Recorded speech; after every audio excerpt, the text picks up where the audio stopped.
నమస్కారం, శివాజీ టీవీ వార్తలకు స్వాగతం. నా పేరు లక్ష్మి. వార్తల్లో ముందుగా హెడ్లైన్స్. ఏరియాలో రామగిరి పోలీస్ వ్యవస్థను మనం చూస్తే, రామగిరి పోలీస్ స్టేషన్ ఏరియాలో నసనకోట అనే గ్రామంలో ముత్యాలు అనే వైఎస్ఆర్ కాంగ్రెస్ పార్టీ కార్యకర్త పైన, లీడర్ పైన, ఇంటిపైన రాళ్లు పడుతున్నప్పుడు స్వయంగా నేనే రాళ్లు పడుతున్న క్రమంలోనే పోలీస్ వారికి నేను ఇన్ఫార్మ్ చేయడం జరిగింది.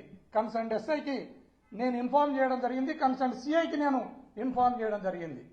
ఇన్ఫార్మ్ చేసిన వెంటనే ఆ ఎస్ఐ గారు, సదర్ ఎస్ఐ గారు ఆ స్పాట్కు రావడం జరిగింది. స్పాట్కు వచ్చిన ఎస్ఐ గారు అక్కడ రాళ్లు దింపుతున్న వ్యక్తులను తరిమివేయడం జరిగింది.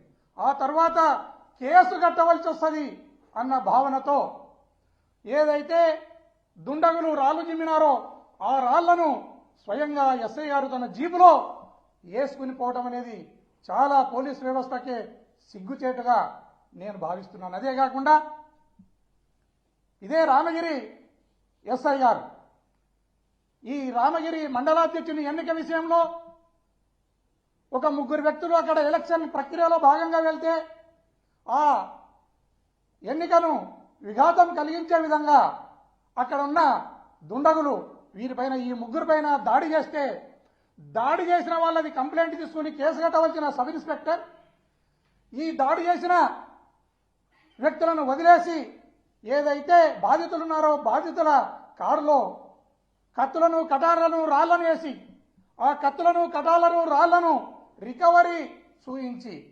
వారిపైన, బాధితులపైనే కేసు కట్టడం అనేది మరొక సిగ్గుచేటైన విషయం ఈ రామగిరి పోలీసు కని ఈ సందర్భంగా తెలియజేస్తున్నాను.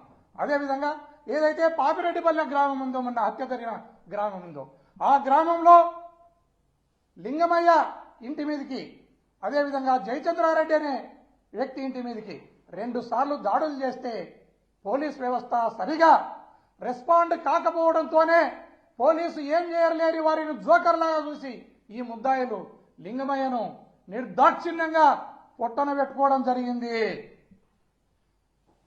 దీనికి పోలీస్ వ్యవస్థ సిగ్గుపడాలి, తల వంచుకోవాలి. రామగిరి ఎస్ఐ చేస్తున్న ఈ చేష్టలకు అతని నెత్తిన ఉన్న టోపీ, పై మీద ఉన్న కాకి యూనిఫామ్ సిగ్గుపడతా ఉంది. అది నేను ఎందుకు వీని నెత్తి మీద ఉన్నాను టోపీగా, ఎందుకు వీని పై మీద యూనిఫామ్ గా ఉన్నానని ఆ యూనిఫామ్, ఆ టోపీ సిగ్గుపడతా ఉంది. అలాంటి ఎస్ఐ మళ్ళీ ఈరోజు బజారులోకి వచ్చి మాట్లాడడం అనేది కూడా చాలా హాస్యాస్పదంగా ఉంది. అలాగే ఈ రాష్ట్రంలో ప్రతిరోజు కూడా ఏదో ఒక ప్రాంతంలో రాజకీయ హత్యలు, రాజకీయ హత్యా ప్రయత్నాలు, అదేవిధంగా దౌర్జన్యాలు, దాడులు చేస్తూనే ఈ రాష్ట్ర ప్రభుత్వం ముందుకెళ్తా ఉంది. వీటినన్నిటినీ ప్రజాస్వామ్యవాదులంతా ఖండించాలి. ప్రజాస్వామ్యవాదులంతా దీన్ని తిరస్కరించాలి. ఖచ్చితంగా ఈ ప్రభుత్వానికి బుద్ధి చెప్పాలని ఈ సందర్భంగా తెలియజేస్తున్నాను.